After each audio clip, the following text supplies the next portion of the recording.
It's hard to be funny these days. Comedy is reaching higher and dumber standards, from memes being layers of simplicity and sourcing, and it's rare you actually get to sit and audibly laugh at something. So let's do an experiment. I'll put up a picture on screen for 4 seconds, give you a second to process, and then put up another one. And to yourself, really, you don't need to know. Decide which of these is the funniest, or no, just enjoy them.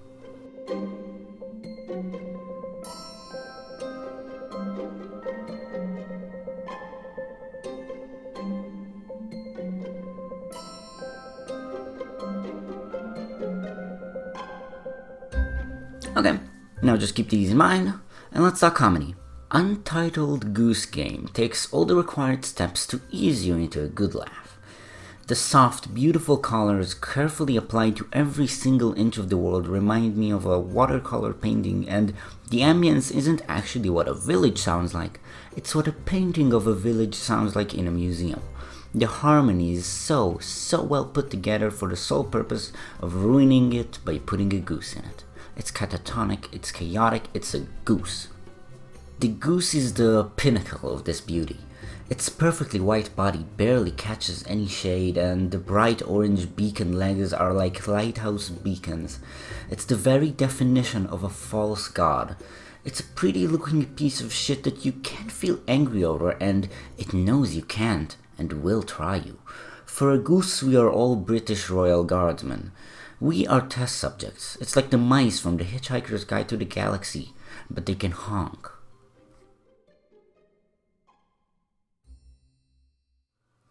And so, a false god goes on another quest to fuck it all up. The game is hilarious. The idea of a horrific, mischievous moment in simple day-to-day history captured in this watercolor pastoral nature is hysterical. Nobody wants to really hurt the goose, so they just kind of stand there, helpless and sorrowful if you wander in. They can't devote their life to shooing you away after all. And that's the breaking point. The game is a constant boil into a photo finish of a simplistic disarray. It's not anything violent, for the most part, but it's so displeasing for the civilians. In comedy, the punch has to come, most often people think it's from a shock and or surprise factor, and absurdity plays a great role in that approach, but absurdity can be used a bit later, after the punch, even when there's no surprise. It's the idea of the aftermath. The joke isn't that you're surprised that someone was hit in the face with a pie. The joke is you thinking a bit later, oh god, who's gonna clean that up? Garfield comics, I think, usually aim for this, yet never show that funny part. They just show the absurd baseline, but you're not really encouraged to think much further above it, since the setup was a measly 3-panel comic and you didn't really have time to get attached to the whole scenario. Untitled Goose Game is all of that aftermath. It's a continuous, always funny, never climactic chaos world that you can just kick back and watch it try and put itself back together after your shenanigans. The piano always comes back whenever you get chased for an exhilarating 5-second sequence, but doesn't disappear. It's like a collective heartbeat of the poor souls around you, stung when you surprise an innocent soul with a honk, tinkling when you're being kept an eye on, and rocketing when you're past the limits.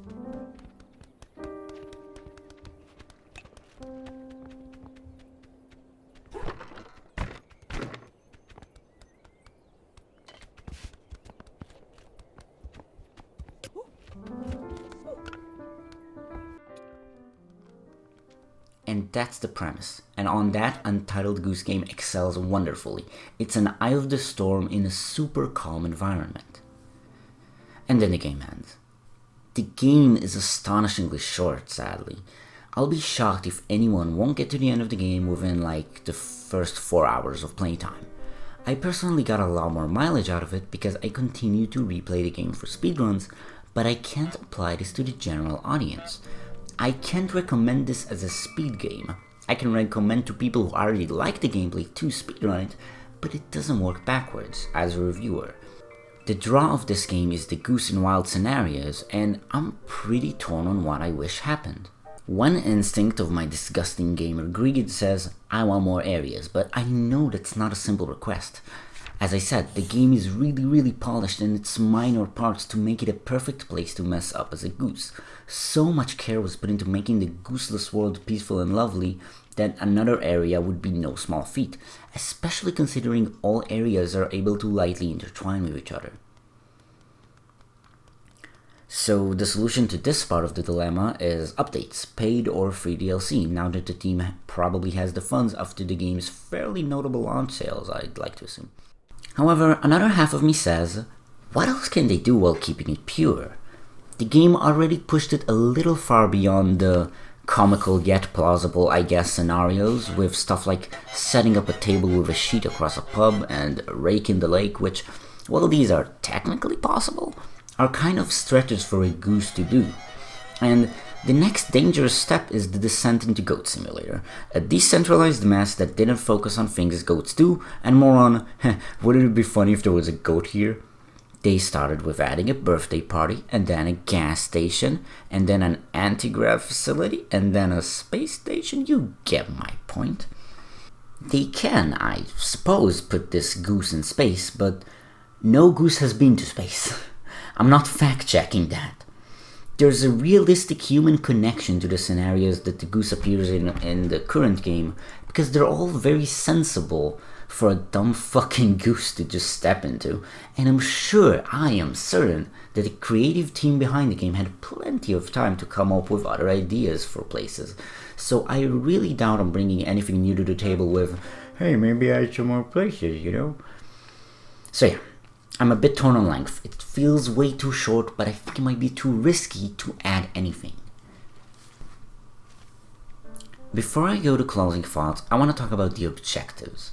When I first played the game, I was streaming live on Twitch, meaning I have an audience actively watching me playing and wanting to be entertained. It's simple.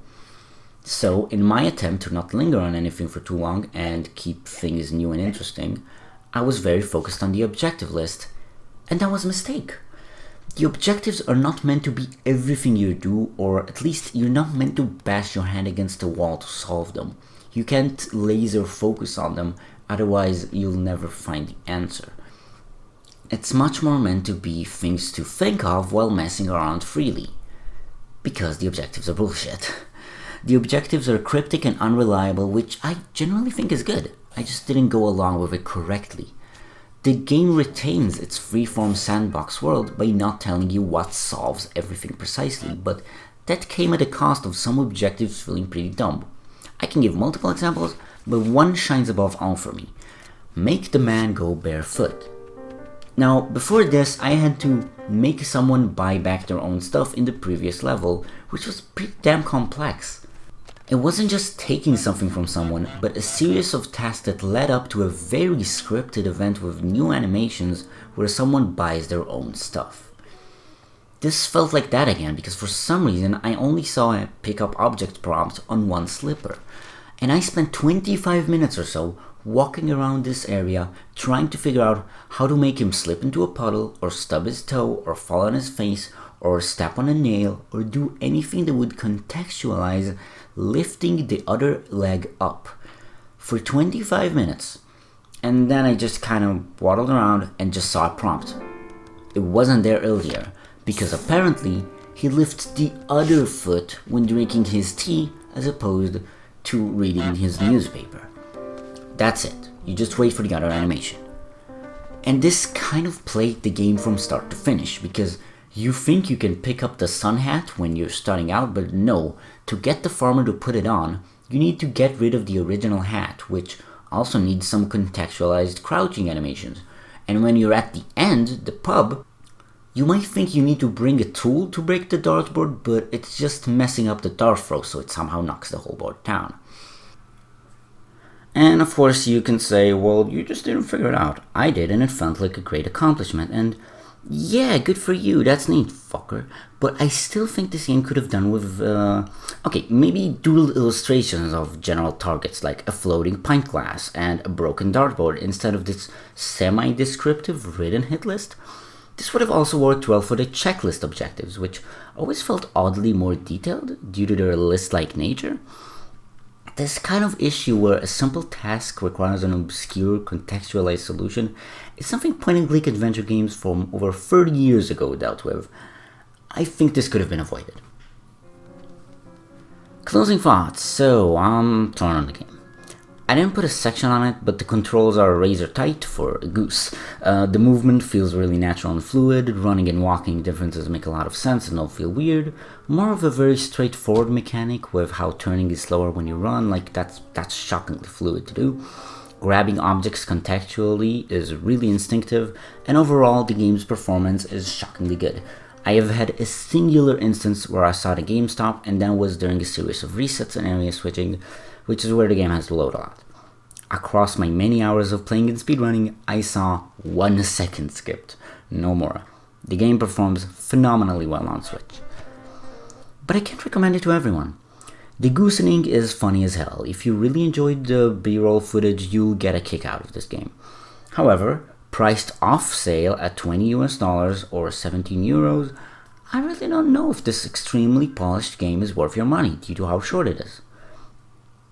I really wish I could give or not give this game a recommendation, but unless we get word on free DLC, it's really up to personal taste of goose and don'ts. I'm gonna give Untitled Goose Game, which, by the way, I'm really happy they kept that name. That really adds to the comedy of how simply absurd yet pastoral the world of the game is. I give Untitled Goose Game a 3 out of 5 and a big ol' smile. I'm proud of you. You did it. Get their ass. Thanks for watching. I was Books. Bye.